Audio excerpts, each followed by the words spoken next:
Welcome to Juvenile Justice Policy CRJU 303A. Today we will be discussing Chapter 1, Juvenile Justice in Historical Perspective. First, let's start with an introduction. My name is Faith Welch. I attended Union Commonwealth University when it was still Union College, where I majored in history. I then attended the University of Dayton School of Law, where I was the managing editor of Law Review and a teaching assistant for legal writing. After graduating law school, I moved to Fort Wayne, Indiana, where I started my career with the Allen County Prosecuting Attorney's Office. While there, I worked in the Drugs, Guns, and Gangs Division, where I prosecuted felony offenses.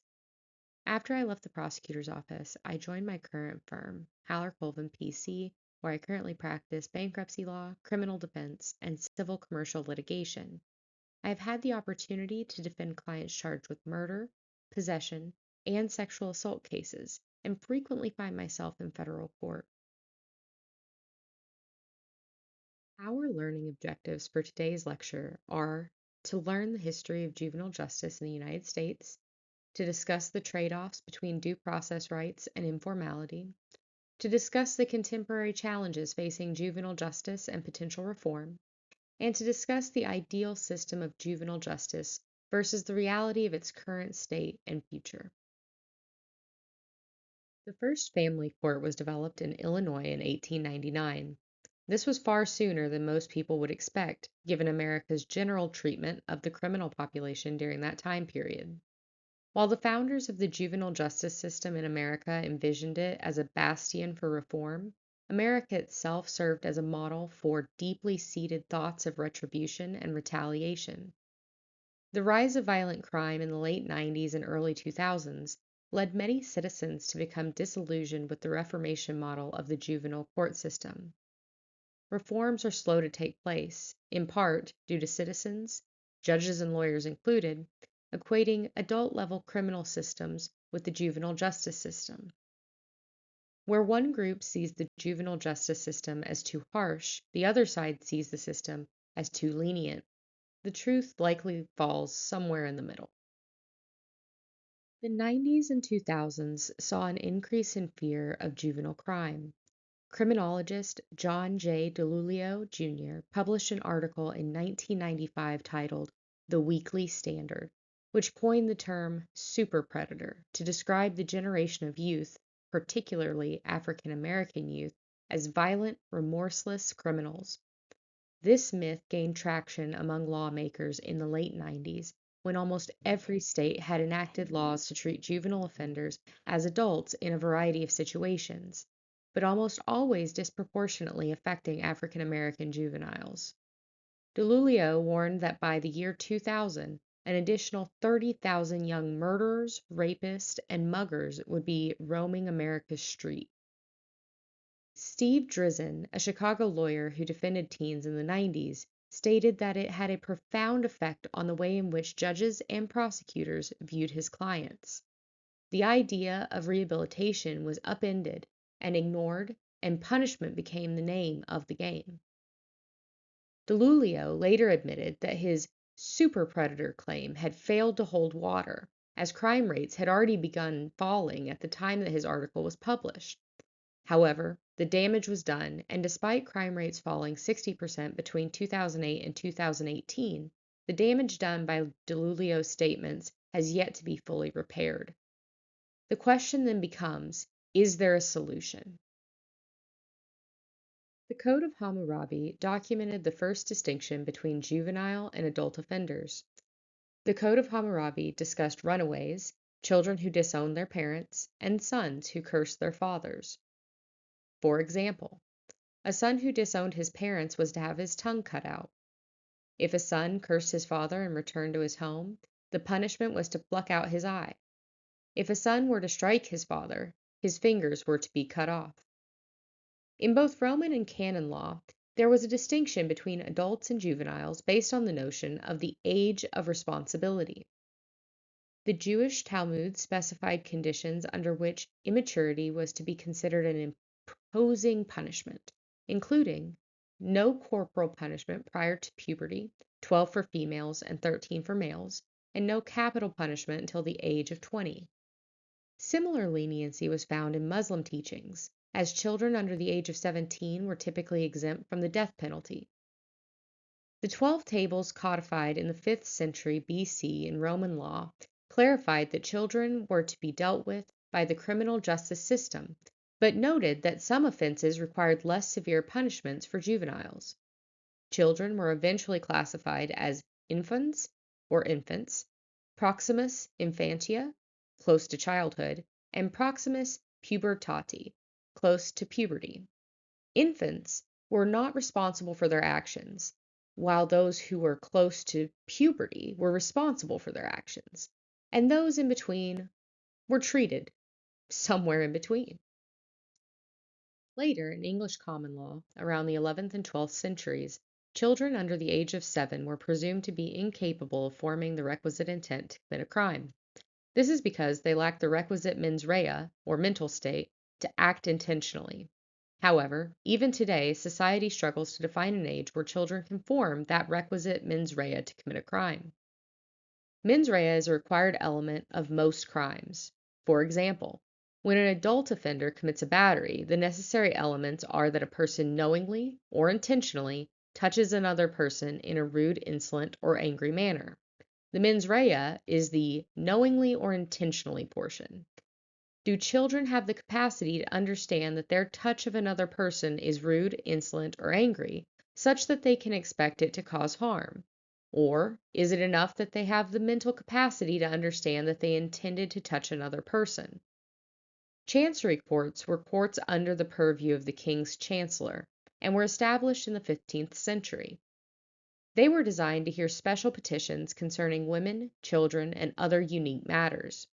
These courts allowed the king to exercise the right of parens patriae, the parent of the country, over his subjects. This power enabled the courts and his chancellors to act in loco parentis, in the place of parents, to provide necessary services for the benefit of women and children. Chancery courts did not directly oversee juvenile offenses, but did deal with similar matters of juvenile courts today, including issues of dependent and neglected children. However, it was truly the poor and downtrodden who suffered the most from juvenile justice initiatives as they developed.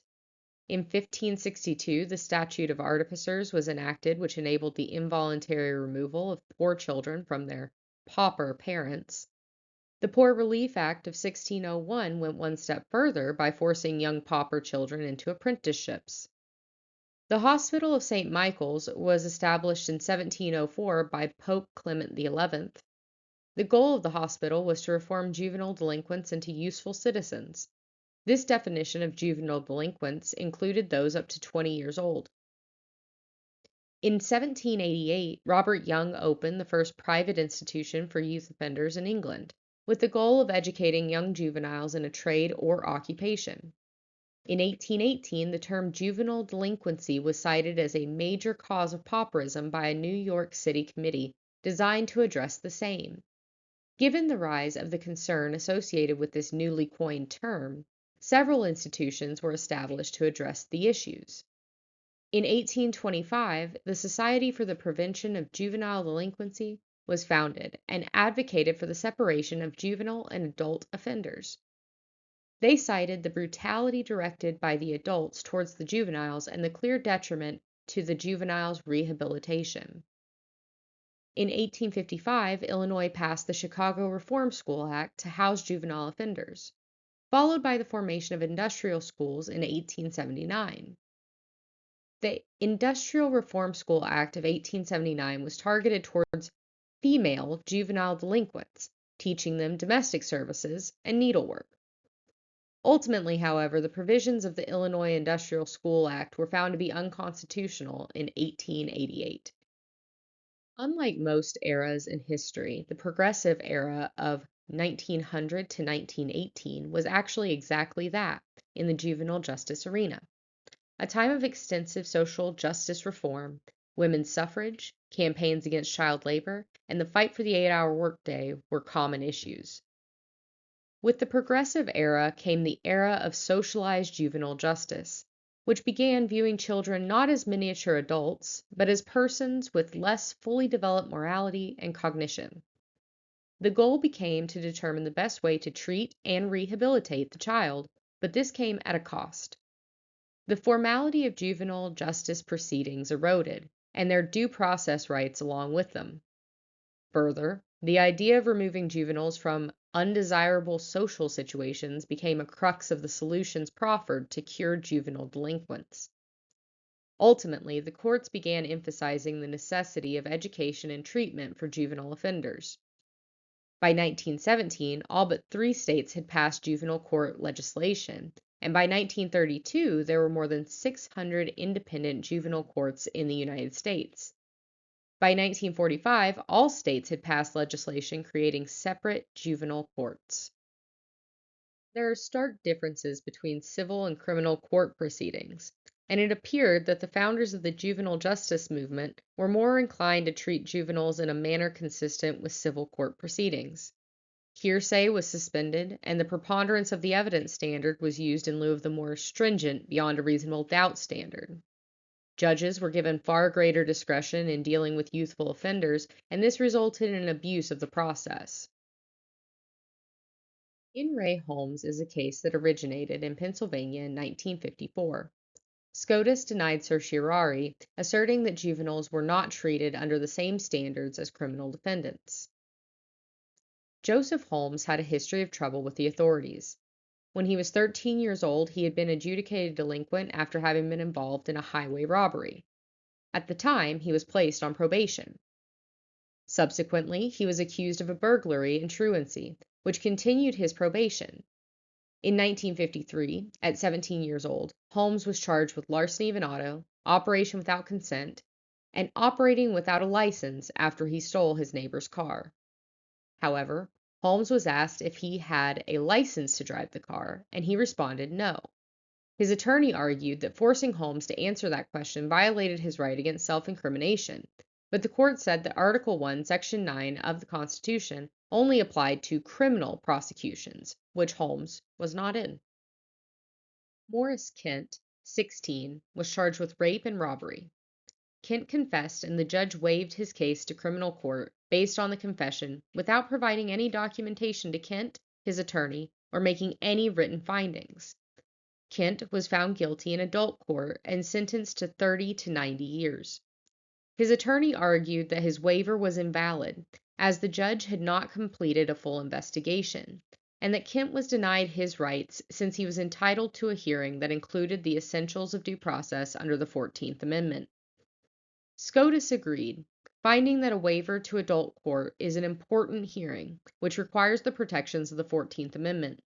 The court noted that it appeared that juveniles were receiving the worst of both worlds, less legal protections and a lack of treatment and rehabilitation.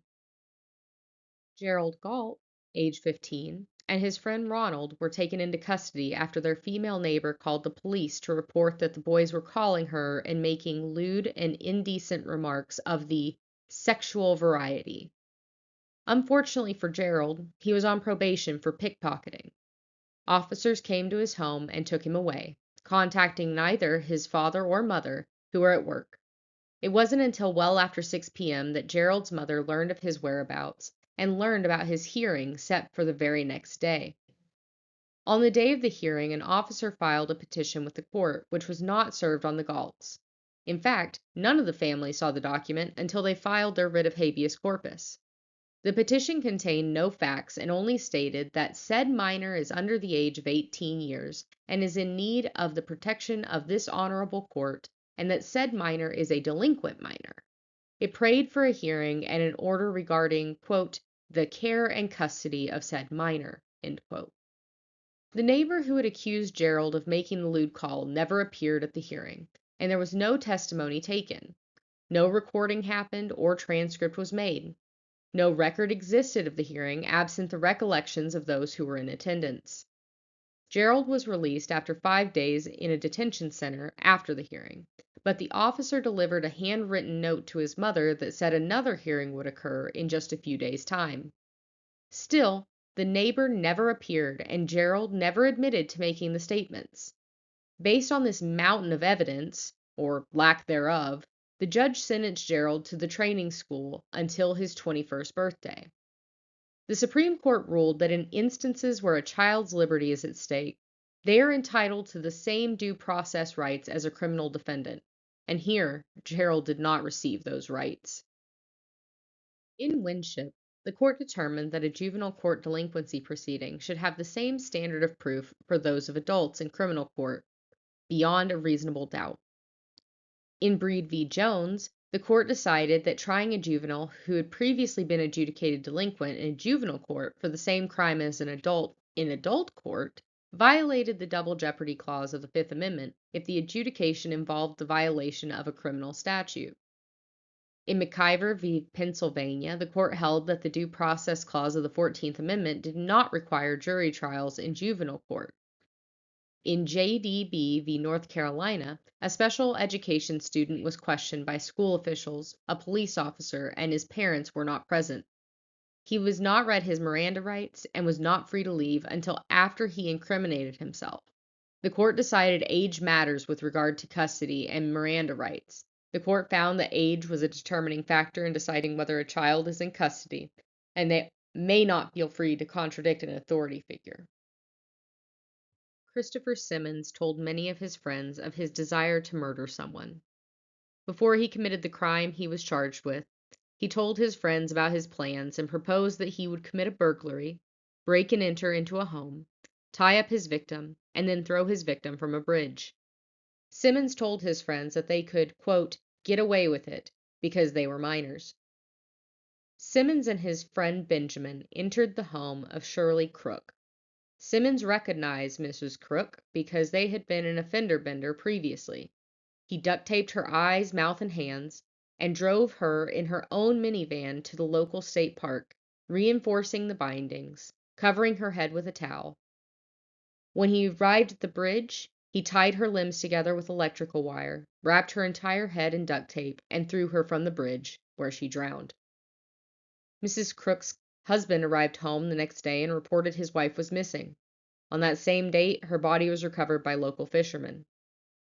Simmons was out on the town bragging about the murder he had just committed. He stated that he had to kill a woman because, quote, the bitch seen my face, end quote. Simmons was picked up by police and immediately confessed to the murder. Simmons was tried as an adult for the crime, and after being found guilty during his sentencing, the court considered his age. The court determined that Simmons' age was not a mitigating factor, but was an aggravating factor, given his propensity for violence at such a young age. The court found that disturbing. Simmons was sentenced to death. However, the Supreme Court of Missouri overruled the death penalty determination and resentenced Simmons to life in prison without parole or release. SCOTUS agreed and found that the death penalty should be reserved for competent adults and to otherwise hold would violate the Eighth Amendment right against cruel and unusual punishment as made applicable to the states via the 14th Amendment. Following the ruling in Simmons, the court further found other issues with juvenile standards. First, in Graham v. Florida, the court found that life without parole is unconstitutional. In Jackson v. Hobbs, they determined that mandatory life sentences for juveniles were unconstitutional.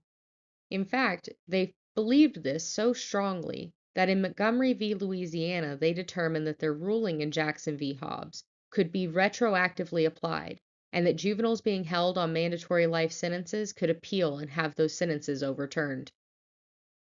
Unfortunately, nobody has cracked the code behind the juvenile justice system. The same issues tend to reappear decade after decade. Should juveniles be treated as adult offenders? Should they be given leniency due to their age, even for horrible crimes like that committed in Simmons? The question remains unanswered.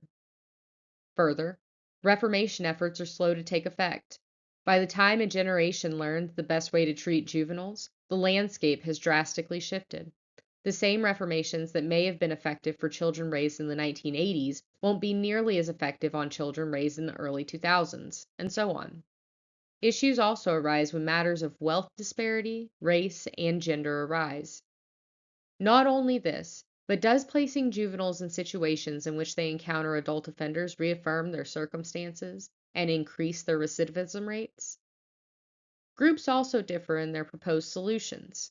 Is the therapeutic, informal, unofficial, treatment oriented approach the most reasonable and successful? Or is the legalistic approach, which essentially treats children as adult offenders, the appropriate stance to take? Further, as noted above, gender plays a huge part in determining justice reform. Statistics from 2015 show that female crime is declining, but girls accounted for 28% of all delinquency cases in 2010, with an average increase of 2% per year from 1985 to 2010. Experts agreed that female offenders entering the system had different reasons than their male counterparts. However, they struggled with solutions that were not riddled with bias. Finally, technology has developed at such a rapid rate that juvenile delinquents are committing the types of crimes that were not even contemplated 20 years ago. The legal system is typically slow to act, and with the ever expanding capabilities of technology, it is seldom able to catch up. Let's discuss a case for which I have personal experience. During my time as a prosecutor, I encountered a juvenile delinquent who we will call John Doe. A year or two prior to my time in the office, John Doe had allegedly committed two distinct acts of animal mutilation and battery against a female classmate. The animal mutilation facts were disturbing and reminiscent of those acts committed by serial killers like Ted Bundy, David Berkowitz, Jeffrey Dahmer, and Albert DeSalvo. John Doe was adjudicated delinquent. However, because he was a juvenile, John Doe's sentencing options were limited, and there was the hope that he could be rehabilitated while detained in a special juvenile facility. At the time he was sentenced, at the age of 16, he spent 2 years in the facility. John Doe was released from the juvenile facility just prior to his 18th birthday and enrolled in a local community college. However, it didn't take long for John Doe to fall back into his old ways. Just after turning 19, John Doe was charged with multiple counts of animal mutilation, domestic battery for beating his girlfriend violently when she discovered him committing the animal mutilations, and possession of methamphetamine. In the discussion board for this week, consider if examples like Roper v. Simmons and John Doe change your opinion about whether or not emerging adults should be subject to the jurisdiction of the juvenile courts. Do you think that John Doe should have been treated as a juvenile due to his status as an emerging adult at the time of his second offense? Or was his act too heinous and should have been subjected to the adult standard? Throughout this course, I want you to begin thinking about ways juvenile justice can be reformed. I want you to really focus on things like waivers to adult court, when accountability begins, and should parents be held accountable for the acts of their juvenile delinquents. There is a big difference between theory and practice, and I want you to really focus on the practicality of enforcing such reforms. The issues plaguing juvenile justice have existed in some form or fashion for hundreds of years. I'll see you in Chapter 2.